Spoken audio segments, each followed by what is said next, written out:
Well, how many times have you gone on vacation and wondered, how can I make this life my life's work? Tamara Jacobi is the author of Wildpreneurs. Her family business is a jungle retreat in Mexico, and she's been good enough to join us now. Great to see you. Thank you so much for having me. So a family retreat in Mexico, that doesn't sound too bad.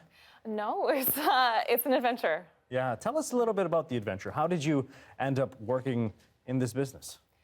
So my parents are very free-spirited, and I'm actually from Quebec originally. And our idea of a family adventure was to climb the Mexican volcanoes or bike for 2 months through the wilderness. And so that's where the adventure side started. And it's where the idea of a family business was born, is we had this wild idea. And so how much credit do you give that upbringing to make something like becoming a wildpreneur a reality? A lot. I would say, part of it is innate. I think some people are born with that grit and that wild side, and others, it comes from your parents. And my parents are very adventurous. My mom's from Alaska, actually, so to the north of here.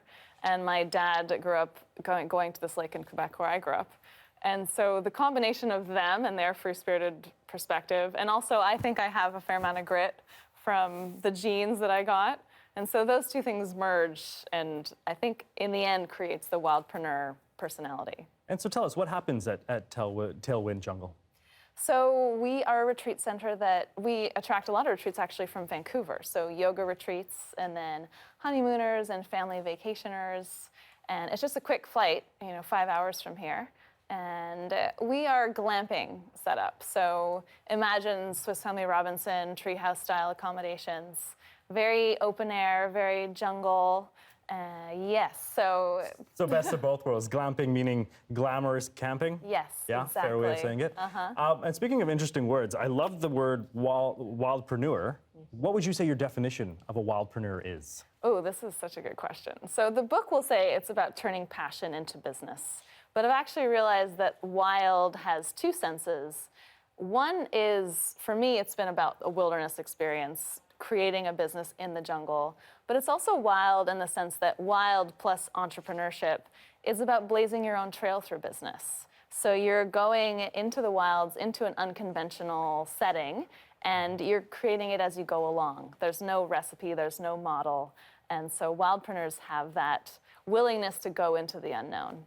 As you know, creating a business is never an easy task, even when it's within maybe the country that you live or have grown up in. What challenges do you face on top of starting a business, a successful business, when it's somewhere that may be a wild scenario? Well, that's a good question, and I cover that in depth in the book.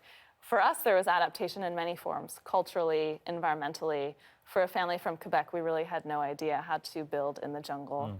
And the Mexican culture is the mañana culture, so things happen on a little different time frame down there, which is one of the things that I love and has taught me a lot and has challenged me many times. So adaptation in several forms for us, culturally, environmentally.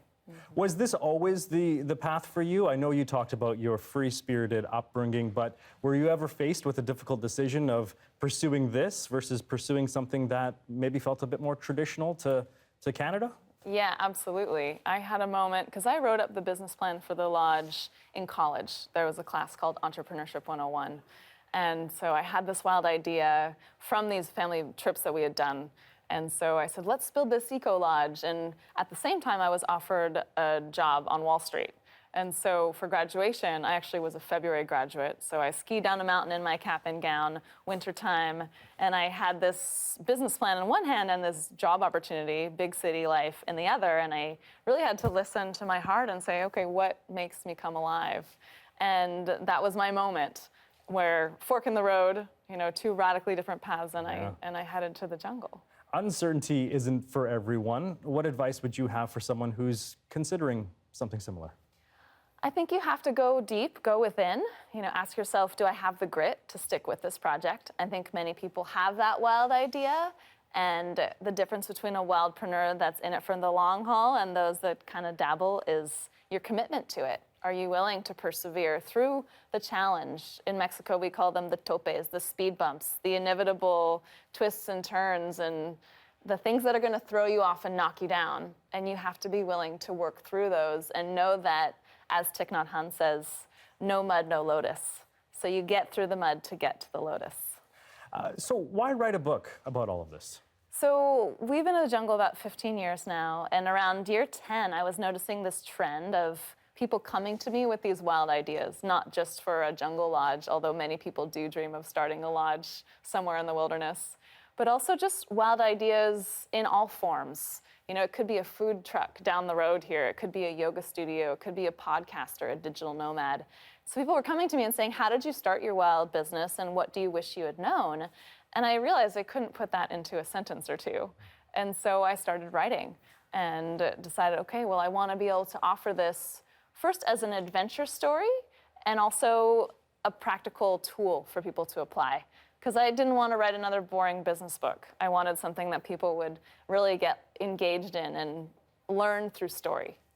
The pictures are amazing, of course. The idea of working in a Mexican jungle is a dream for so many people, but I'm curious, on days where maybe things aren't going exactly as they should, or where, business isn't maybe at a peak, what are those days like, the days that you don't see on Instagram? I love this question. And that's when I really rely on my family and my support system.